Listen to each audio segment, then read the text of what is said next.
Hi, everyone, and welcome to the High Impact Medicine podcast.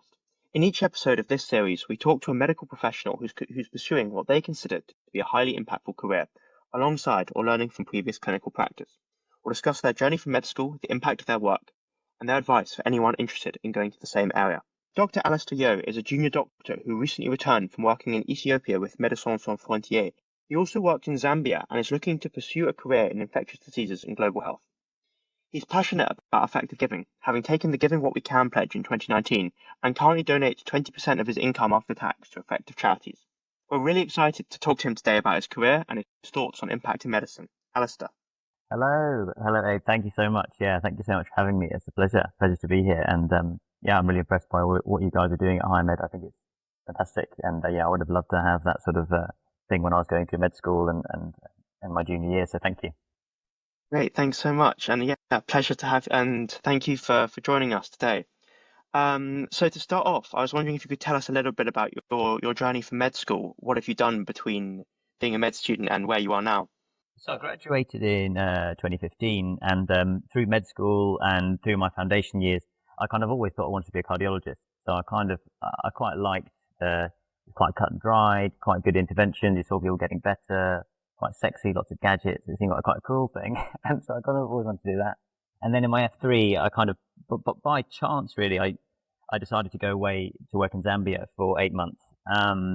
And yeah, I mean, it really fundamentally changed. It really changed me, and it changed my perspective on my career and yeah, on life in general. So I think working there, I got sort of my first taste really of looking at real poverty, of real sort of global inequality, and seeing this sort of spiral of poverty and really treatable health problems.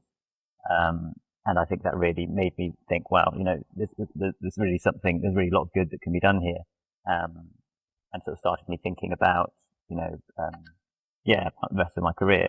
When I kind of came back from that work abroad, I started actually reading about effective altruism. I read Doing Good Better by Dan McCaskill, and I was just really impressed by this really intelligent and compassionate way of looking at one's life and one's impact on other people. And since then, I've been quite close to effective altruism throughout my life, taking, as you said, the Giving What We Can pledge, which I think is amazing.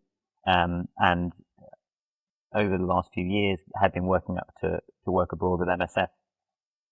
I sort of my next step in exploring, well, what's right for me? What can I do with my position and skills and things? So I did core medical training after that, and then I've just come back last year from working in Ethiopia with MSF. Currently, I am looking to pursue sort of a career in infectious diseases and applying for a registrar job soon, and looking to do something in infectious diseases and global health is my sort of current long-term goal. Brilliant. So we'll explore all of that in a bit more detail because it's all amazing. But I was wondering if first you could tell me a bit more about sort of, I guess that original trip to Zambia and how you originally sort of got interested in doing good. Yeah, I mean, it's. I think it's interesting to imagine. We all have actually a very small window onto the world as we see it. We watch and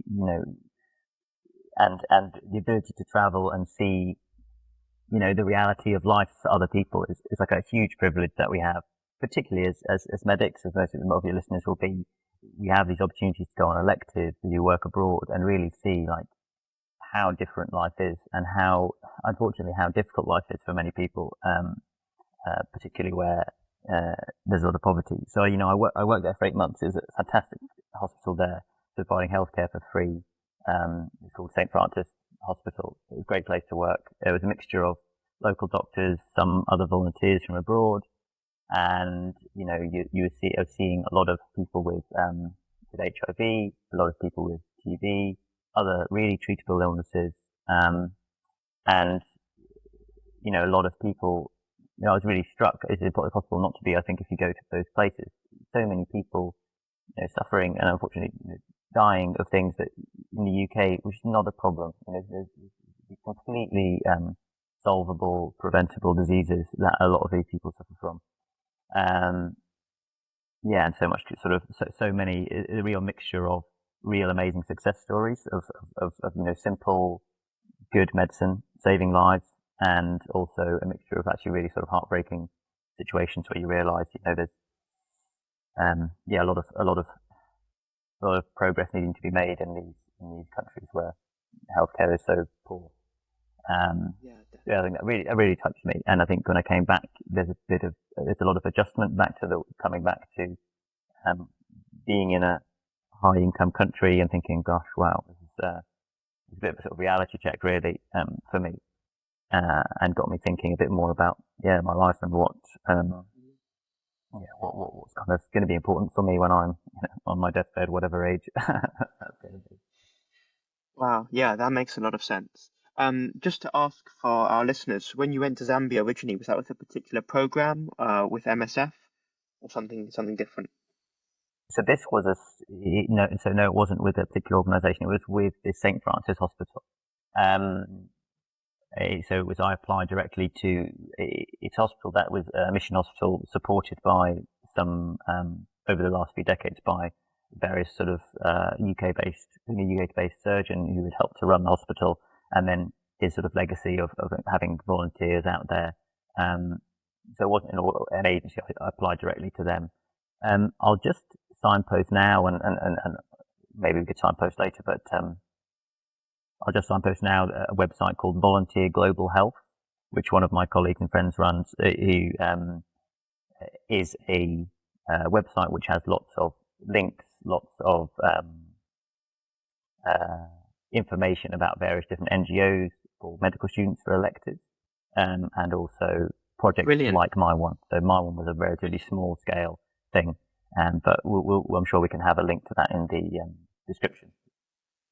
Yeah, I was going to say that sounds fantastic. We'll pop a link for that in the description. Amazing. That sounds like a really cool project. So yeah, continuing to think about doing good. Could you tell me a little bit, I guess, about your personal cause prioritization?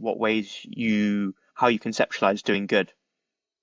So I think we all kind of start where we are. I guess that's a silly thing to say, but for me, I kind of started to think about this when I was a few years into my career, and I absolutely love medicine, and I think I think it's a fantastic career. So for me, it was always going to be something linked to medicine because that's what I've been interested in. That's what kind of that's what I spent my time doing up to now, and it is what I love. So I think for me, it was always going to be something related to medicine, and particularly after my time working abroad, this sort of spiral of poverty and disease, particularly infectious disease, things like TB, HIV, viral hepatitis, all these sorts of things which really just hit the poorest people in the world the hardest and are very, very treatable things. So this is really where my interest is. So, and that sort of interest really was encouraged and developed when I did my diploma of tropical medicine and hygiene, which I did before I went out with MSF, and that's one of the sort of things that they tend to ask for.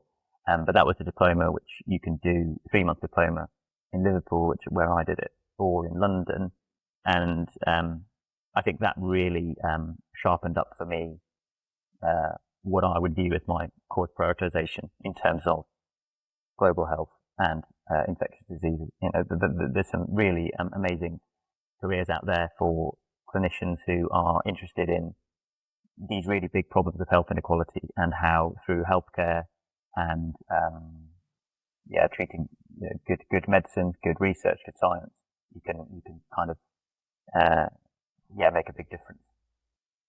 Yeah, and I guess there's two ways of thinking about it. There's the doctor who can make a huge impact on the people around them, and then I guess maybe the other end of the spectrum being a much smaller cog working on a much larger problem in global health or infectious disease. And it seems like you're doing a bit of both, right? Yeah, you just say that's a really, really good point, and I think it's important to realise that there's loads of different ways that we can make a difference, and I think you've touched on one thing which I think about a lot. It's really important, this idea that you can be a frontline clinician.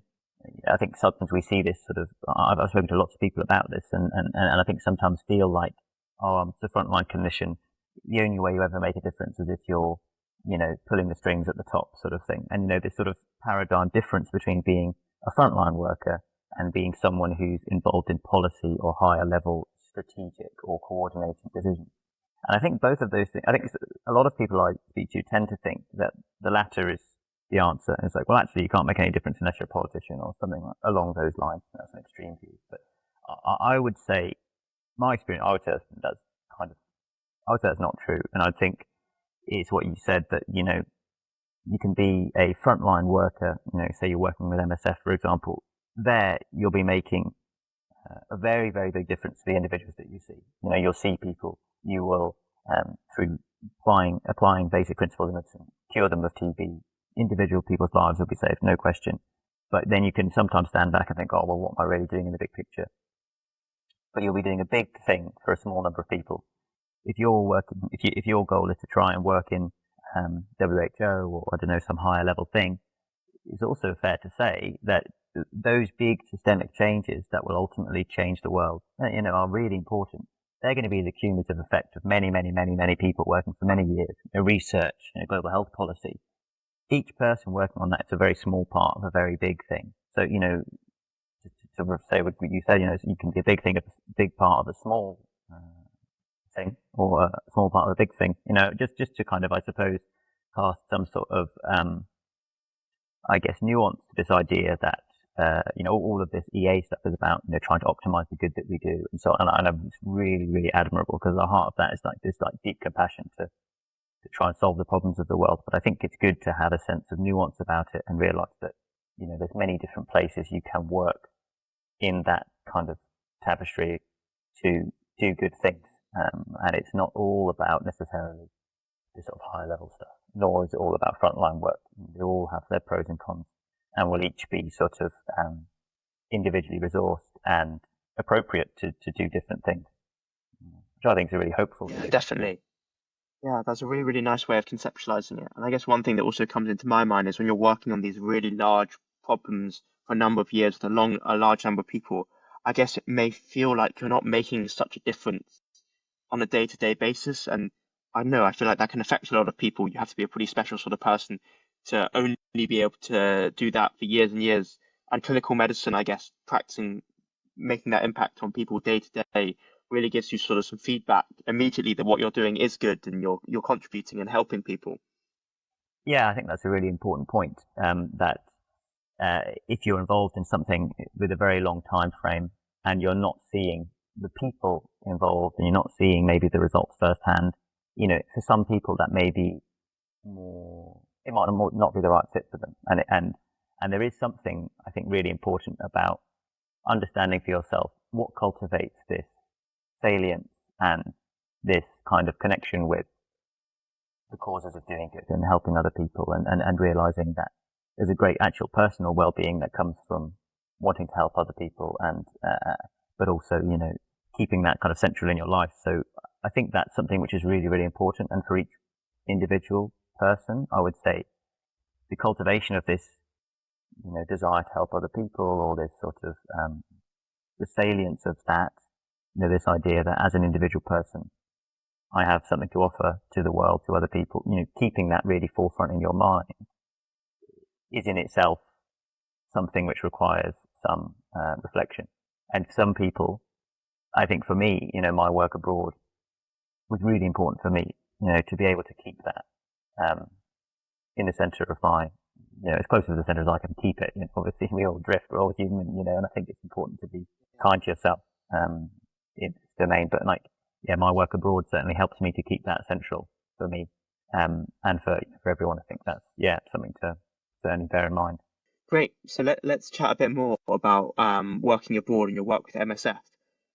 So to start, could you tell me a little bit about what you needed to do before you went away in order to prepare to get onto that sort of program? Certainly. So I applied to MSF UK.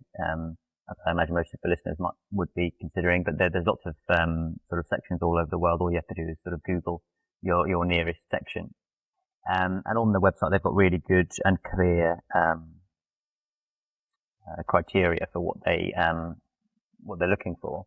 So I applied as a medical doctor, we need to have 2 years post-registration, and I think that may mean that you couldn't do it in F3, and that you'd have to do it after that. I'm not actually sure about that. That's how the website phrases it. I would recommend, if you're really interested, emailing and making early contact with them, because they're great. Yeah, they'll respond and they'll help you. So, there's the kind of requirement for clinical experience in the UK or clinical experience post-registration, which I think is 2 years. They also want you to have spent 3 months traveling or having been in low resource setting. So that can be electives probably, or it can be you spent significant time living or traveling in another country. I think that's because it shows that you've got some understanding of other cultures and so on. The commitment to 9 months for your first mission for a medical doctor. Subsequent to that, if you finish your first mission, you may be able to go for shorter missions later on. Once you kind of understand the system, how MSF works, then you can be more useful more quickly. But for the first mission, they tend to want you for 9 months, which is reasonable. They want you to have done a diploma in infectious diseases and tropical medicine or something similar. If you look on their website, they've got a few options for that.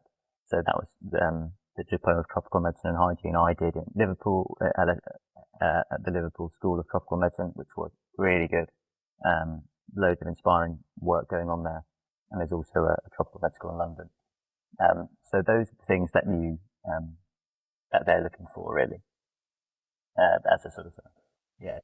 So yeah. So when you applied, did you know for sure that this was something you wanted to do?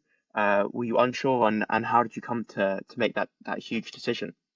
Yeah, thanks. It's a good question. I think it's inevitable that when you step outside of doing something, you try to do something new or different, there's always going to be uncertainty there, and I think that will always be the case. I think my decision to kind of apply to work for them, I read various books about MSF's work. A couple of books that I read a book by James Orbinski called An Imperfect Offering, and he's a guy who did loads of work with MSF. He accepted Nobel Peace Prize for them, and that gives you a picture of some of the work that MSF do and the kind of complexity of it. I also read a book called Band-Aid for a Broken Leg, which is about an Australian doctor and his sort of first few missions with MSF, which sort of gave me a bit of a picture and a flavour of what field work would be like more sort of directly. So I kind of read those books, reflection on whether it'd be right for me. I think I really felt like attracted to pushing myself out of my comfort zone and trying to see what it was like. And I was at a point in my life where that felt right. And I think and I'm ultimately very glad that I did that. But to say, was absolutely sure, I don't know, it's hard to know, isn't it? Yeah. And what did your friends and but I'm glad that I did work with them in the end. Yeah, that's great. And what did your friends and family think at the time? Was it something they were supportive of, or found difficult? They were very supportive, as I'm incredibly lucky that my family are really supportive, and I think inevitably they get a bit worried, depending on what project they're going to, they might be a bit worried for your safety and so on and so on. But which is tough, it can be tough for family. What I would say is that for first mission, MSF, I think they've been around for a long time. They're very, they're excellent. We're a very well run humanitarian organisation, and they won't tend to put first mission people in very extreme environments. They do try to match you to something that's appropriate for you, and I felt that I was matched to something that was appropriate for me. There is inherently you have to be very flexible, adaptable, but I wasn't put in a very extreme safety situation, for example. And these are things you can discuss, with them. If you get offered a job, if they put you apply, and if they accept you into the pool, you can then discuss: is this mission right for you? Is it not? You're never going to be bound or forced to do anything that doesn't feel right for you. Great, that's really, really good to know. And in terms of actually working there during your mission, what sort of skills and experiences did you need to learn? Did you need to pick up? What did you already have from working as an NHS doctor, and I guess also your experience on the previous trip? So I suppose there's going to be sort of the sort of clinical side to this, and then there's going to be the sort of more general skills that I thought helped me, that would have been useful. In terms of how I prepared, I think doing the tropical DTM&H, the Diploma of Tropical Medicine and Hygiene, was a very good and important sort of clinical background. In terms of the other things, I think having a decent grounding in general medicine is important. Being able to, and the sort of more sort of, I suppose, nebulous things, which I think, to say that whether I had them beforehand, I'm not sure, but the things that I think are important that were important for me on mission was being adaptable, being flexible, being able to live with uncertainty. A lot of the time I found working abroad, and I got this to some degree in Zambia, sort of recognizing that a lot of the time when you're working in these low resource settings, you either don't have the tools that you want, or you just can't know the answer. Clinically speaking, you just can't know the answer. You don't really know, and there's sort of limits of your diagnostics, limits of your own knowledge. And so living with that uncertainty is something that I kind of learned a bit in Zambia, and is certainly important, I think, when you're working in that sort of setting. Also, I think having some sort of personal resource in terms of looking after your own well-being is important. So for me personally, I have like quite a very regular meditation practice, and that's something that I spend quite a lot of time on. And that was something that was really important to me. We're all different in the way that we sort of look after ourselves. But for me, that was really important and gave me some ability to sort of, I suppose, resource myself while I was out there. There was a great team there supporting me, but also, you can feel, a bit alone and kind of out on a limb if you're in a foreign country for a long time in uncertain circumstances. So I think a degree of sort of personal resourcing is important as well. Yeah, that all makes a lot of sense to me. Would you be able to elaborate a bit more on what, I guess, your typical day looked like there? I mean, I'm guessing it was very variable, but what sort of things were you doing when you woke up in the morning, and I guess across the course of your mission? So maybe I'll start by just sort of setting the scene in terms of the mission I was in. Also, just to say that missions can be extremely varied, so your mileage may vary compared to where I went. But I was working in Ethiopia, in Western Ethiopia, in a region called Gambela. So this region borders South Sudan, and I was working in a health center caring for South Sudanese refugees. So South Sudan, pretty war-torn country. They gained independence some 10 years ago, had a civil war. There's still a lot of fighting going on there. Loads of people being displaced from their homes in that country. And there's about 300,000 refugees in this Gambela region alone of Ethiopia, of people from South Sudan fleeing war and flooding as well, huge amount of flooding. So it's a very, very vulnerable community, completely reliant on aid and assistance and NGOs coming to help them. So in that region, you've got people offering, you've got the World Food Program offering food, you've got loads of other NGOs organising sanitation, housing, blah, blah, blah. MSF were providing healthcare for one of these camps. So we were essentially the hospital for maybe 70 to 100,000 people, approximately. So we had, in the health centre, we had inpatient wards for general medicine, paediatrics, maternity, there were neonatal cases, also TB. So apart from inpatient work, there was outpatient work. So there were 6 health posts which provided thousands of consultations per day for outpatient problems. And we also ran TB and HIV care as well. So the project, as I joined it, had been running for about 7 years in a sort of a chronic emergency setting where these hundreds of thousands of South Sudanese people are hoping to go home eventually, but in the meantime are sort of stuck in West Ethiopia. So I joined the project as it was already running, and trying to sort of just slot into the machine as it was already going. So my role was a medical activity manager, and it had probably two main facets. So there's the clinical side of it, which was direct patient contact, doing ward rounds every day, being sort of the main clinical decision makers for referring patients onwards or more complex cases. And apart from the clinical side, there's also there's actually quite a lot of the managerial side of things. So that's to do with how at project level in the hospital, or health center, I should say, how are we running the wards, inputting on decisions regarding that, inputting on decisions regarding supply. So it was actually, we had huge problems with supply actually, which was really challenging, which I can talk about. But so you're inputting on sort of project level decisions as well, and also line managing the other doctors.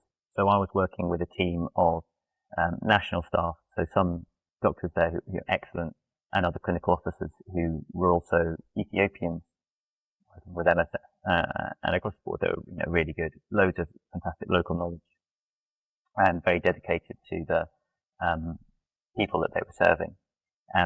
My role was as a sort of a manager and a line manager for the doctors there as well. Brilliant. That makes a lot of sense. And I guess, touching on the supply thing, I guess that's probably one aspect of this. But when I guess medical students and doctors in the UK think about working in a ward, they think about sort of the NHS. So you've got your junior doctors, your registrars, your consultants. You've got your ward round, the beds all laid out. You order tests, and the tests happen, and you order treatments, and the treatments happen, and then people get discharged, or maybe even referred to a tertiary centre if really needed. And I'm guessing really it's extremely different there. I was wondering if you could give sort of your perspective on what that really looks like for people like me who don't really have a clue.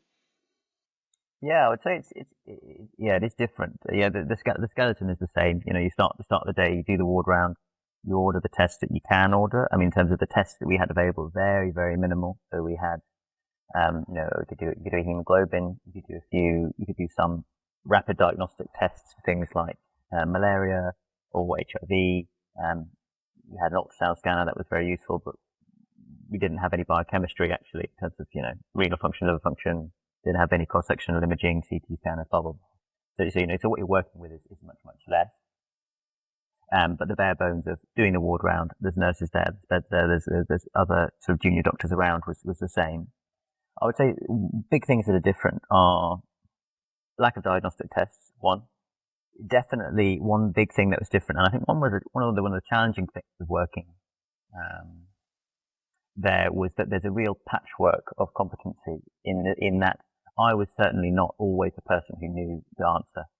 And in the NHS in the UK, how it really works is the SHO knows more than the F1, the Reg knows more than the SHO, the consultant knows more than the Reg. Generally speaking, it's quite a straightforward chain of decision making, and also chain of knowledge and experience. But working in these sorts of settings where you're working abroad, as someone coming from a Western setting, I'd never seen children with malnutrition before. I had some training on it, but not much. There's lots of things I'd read about, but I hadn't seen much firsthand.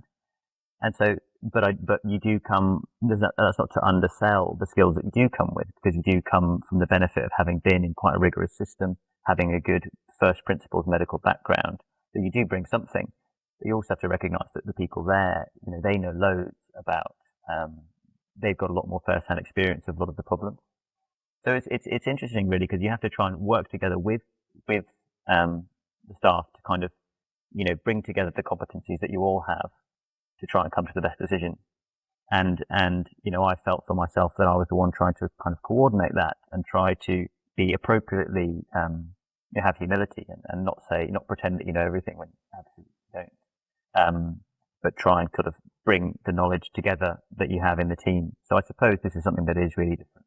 This sort of patchwork of knowledge within the team is very different from the UK, and quite challenging sometimes, because the decision making is obviously more complex in that kind of situation. That's really interesting. And do you want to add anything more there?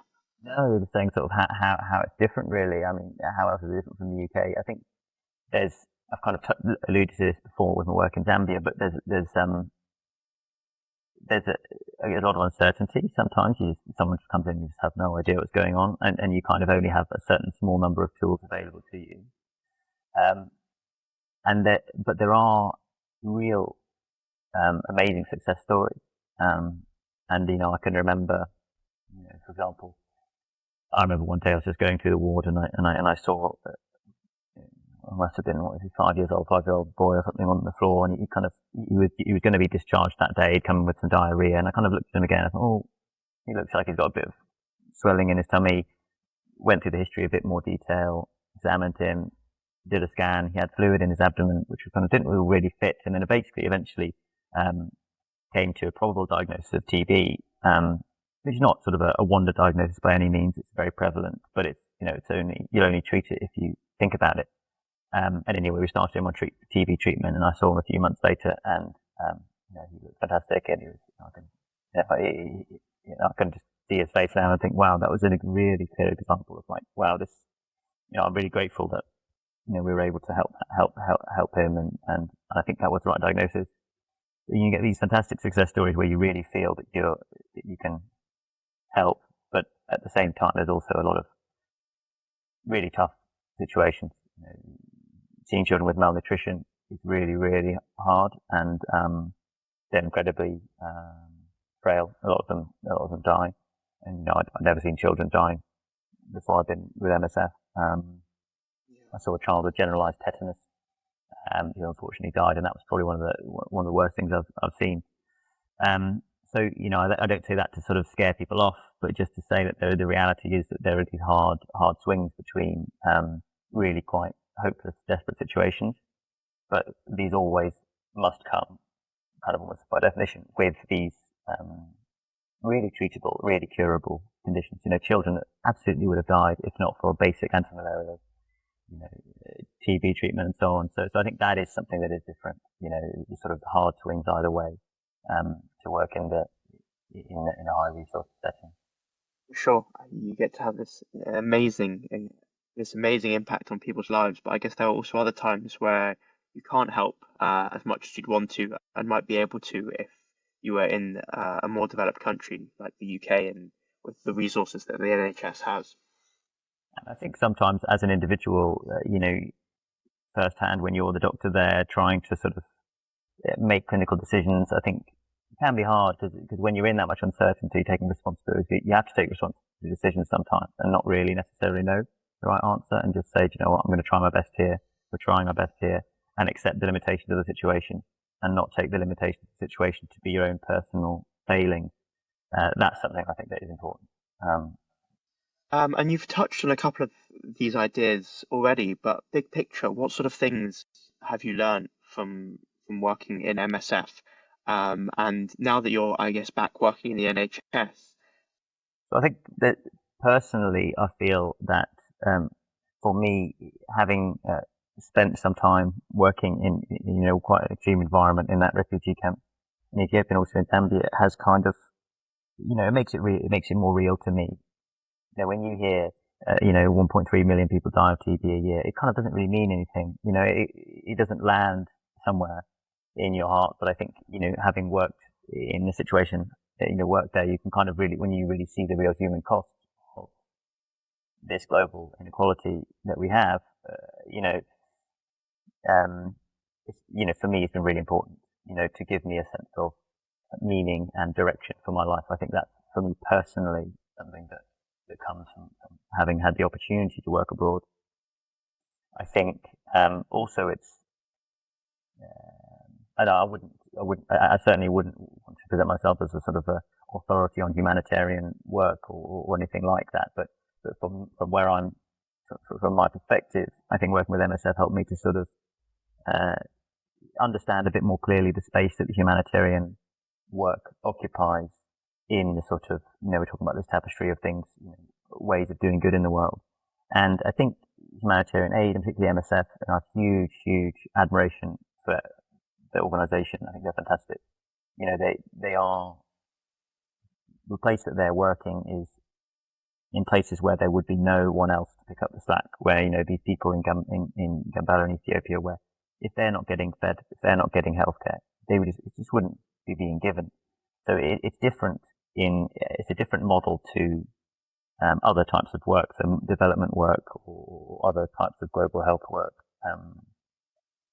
But on the one hand, yeah, they're providing healthcare that wouldn't be there otherwise. But it's also the function that they play is to do with shining a light for the world, for the global community on, the worst excesses of human suffering that we have.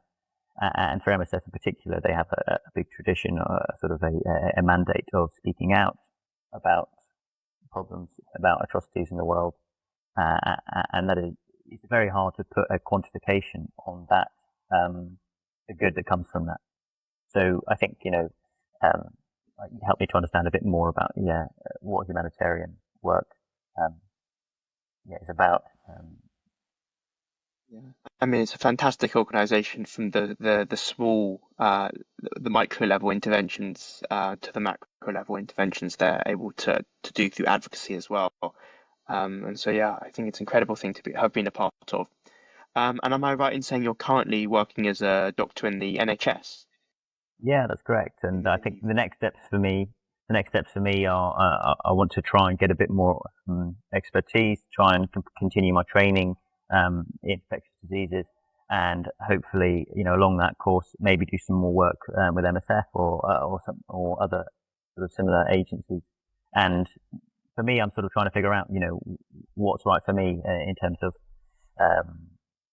what I want to do with my career in the end. At the moment, I feel like doing infectious diseases and then being involved in projects abroad and global health research or project coordination is something I would be really lucky to be part of. So that's what I'm sort of trying to aim myself at the moment.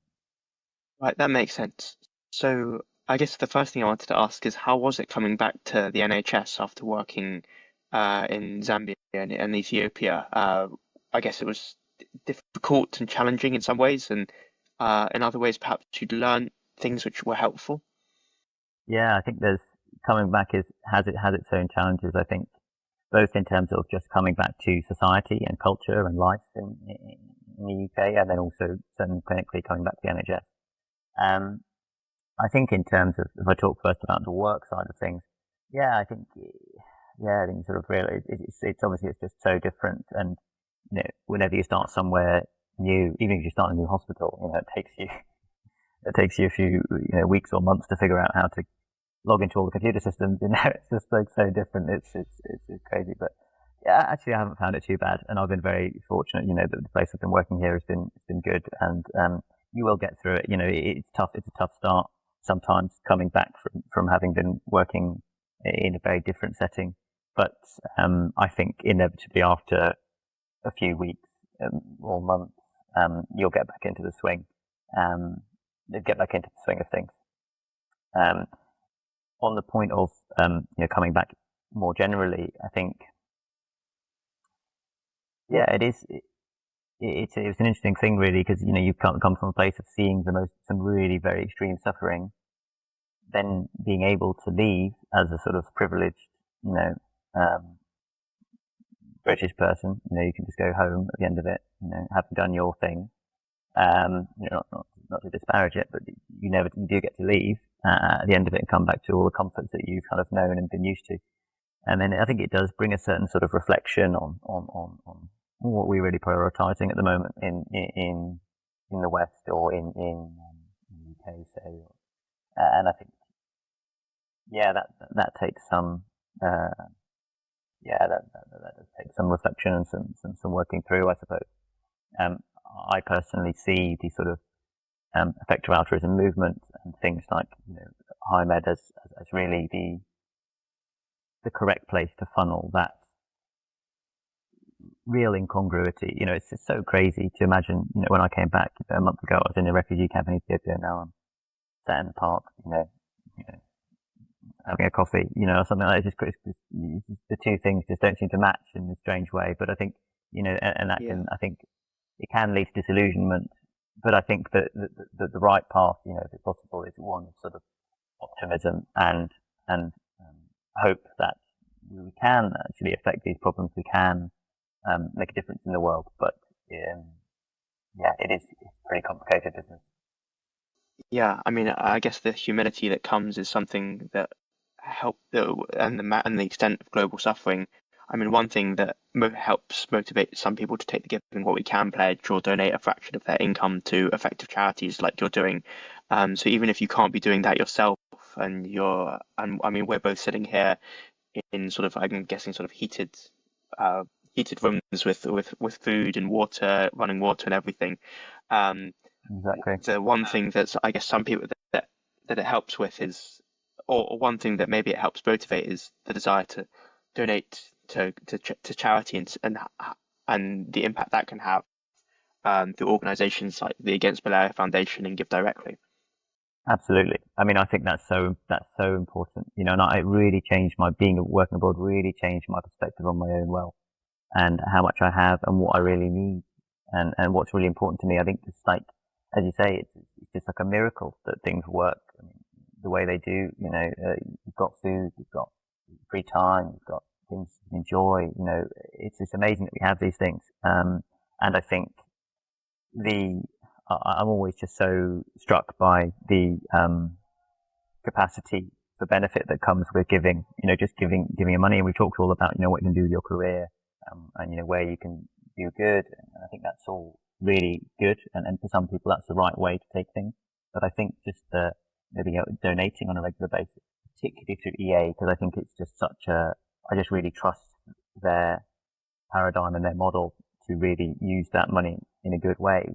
You know, I feel so, I feel really strongly that this is, when you realise how fortunate we are in West in giving a fraction of our income is it's a fantastic thing we can encourage in the current generation and onwards.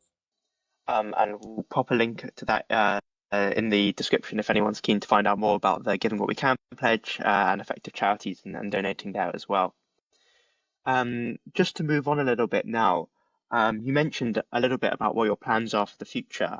I was wondering if you could elaborate on that a bit more, what sort of things you're specifically interested in doing in terms of training posts, transitioning to research, going abroad to MSF again, maybe things that are sort of more proximally on people's horizons, like training to become a consultant or something like that. Is that something that you're interested in? Yeah, right now I think the path is probably to try and get into training with infectious diseases. I think there probably is a large degree of taking the opportunities that present themselves to you as you go along. And I think if you try to mark out too rigid a path and say I definitely want to do this, I think that has its drawbacks. It can have its drawbacks. You know, sometimes it is the right thing, but I would say for me, you know, I want to sort of get my foot in the door in terms of infectious disease training. I think having training, getting to consultancy is probably important if I want to be involved in healthcare, and particularly if I want to be involved in research. You know, and that's probably the right path. So, I think I'm in the process of trying to just see what opportunities present themselves. And I think if you do that throughout your life with this sort of intention to want to basically help, then I think you probably can't go too far wrong. Right, yeah, that makes sense. I was wondering for listeners who might be interested in doing something similar, what sort of person is a good fit for that sort of work? I think anyone could, I think it's good. I think anyone could give it a go. I think it's something that, I don't see any, I suppose particular fit. You want to be adaptable. You know, you want to kind of, be able to be flexible, to sort of know what you're going in for in terms of it might be uncertain. You need to be able to be ready to be away from home. But I suppose if you're thinking about working abroad already, then probably you're already, that already possibly feels right for you. I would just really encourage people to say, quite apart from whether you decide to become a, lifelong MSFer, working in war zones for the rest of your life, or whether you want to, you want to be the head of WHO. I think just going abroad and seeing just a broader spectrum of the human experience, seeing people who live in poverty particularly, and be able to work in a place in a low resource setting, I think is really valuable. If not for being, even if you want to be, gastroenterologist in the UK, I think it's just for one's life and for one's sort of understanding of the world, it's really good. So I would say, if you've got an interest to work abroad, whether that's in in electives or in your F3, I would highly encourage that. And I think I'll mention again my friend's website, Volunteer Global Health, that we'll put a link to, which has lots of links for med students, but also clinicians and doctors, potential places where you could work abroad. Great, yeah, and I think the way that electives exist, the flexibility from an F3 year, there's plenty of opportunities for what people call cheap tests to try out whether this might be something they're interested in and enjoying and will gain more from before embarking on a 9-month MSF mission. Definitely, I agree. Yeah, absolutely, they do. Great. So if listeners want to start learning more about global health, working for MSF, humanitarian medicine, what are your recommendations for things to read or to listen to? So I'd recommend those books that I mentioned that we can put in the description. Those give, I think, both those two books. One gives a kind of sort of first-hand account of what it's like being a sort of first missioner, second missioner on an MSF mission. And the second, James Orbinski's book, a bit more of a sort of a more general look, has a bit more of a general look as well as a lot of first-hand stuff of the kind of complexity of humanitarian work and MSF's, work really over the years. I'd also recommend, there's often MSF organisations within universities that you can kind of link in with to try and get a bit of a better idea. Those are probably good places to start. Have a look on the website. They've got really good websites actually, which kind of are quite give you quite a lot of information about what working with MSF might actually be like. So those are definitely good places to start. Great. Those are all super helpful. Thank you, and we'll pop links to all of those down below. So, last thing, what would you like listeners to take away from today? What is your perspective generally on impact in medicine, doing good, whether in MSF, the current state of sort of global health, etc. So I'd start by saying that I'm really optimistic. I think having a degree of optimism is really, really important. And I think there's optimism about the impact that we can have as individuals in the world is really important. Propagate within our society. I think that's something that we can really use to address global inequality. So that's on the point of giving. I think in this point of your own career and what you can do with medicine, I think it's a fantastic career, and I think you're incredibly privileged to be able to be with people in their vulnerable moments, to really connect with them and try and help them when they're suffering. And I think that's a great privilege. So whether you decide to do that in the UK or whether it's right for you to want to do that abroad, I think sort of keeping the principles of compassion at the centre of all of that, you probably won't go far wrong in the end. But it's a great thing to reflect on and try to make steps towards as you kind of continue your career. Brilliant, thank you. It's been an absolute privilege to chat to you today, Alastair, and an absolute pleasure to have you on the show. So thank you so much. Thank you, Abe. Oh, no, it's been fantastic. So yeah, thank you very much again for having me.